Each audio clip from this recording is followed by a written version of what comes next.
Guys ఏంటి weight loss అవ్వాలనుకుంటున్నారు కానీ రోజు ఓట్స్ ఏమాత్రం తింటాం. నేను కూడా అదే బాధలో ఉన్నాను. సో కాబట్టి ఈ రోజైతే నాకు దోశ మీద చాలా అంటే చాలా క్రేవింగ్స్ వచ్చాయి. సో దోశ కూడా తిందాం అనిపించింది కానీ భయం వేసింది.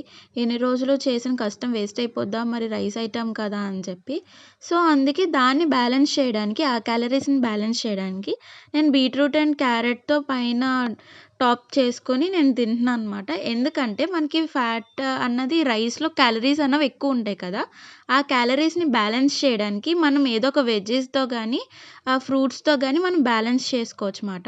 సో, అలా ఇవి రెండిట్లితో బ్యాలెన్స్ చేసుకోవచ్చు అని చెప్పి నేను బీట్రూట్ అండ్ క్యారెట్ అయితే యాడ్ చేసుకున్నాను. ఇది హెల్తీగా ఉంటది అండ్ టేస్టీగా కూడా ఉంటది కదా! అండ్ మోర్ ఓవర్ ఆయిల్‌ని మాక్సిమం స్కిప్ చేయడానికి ట్రై చేయండి.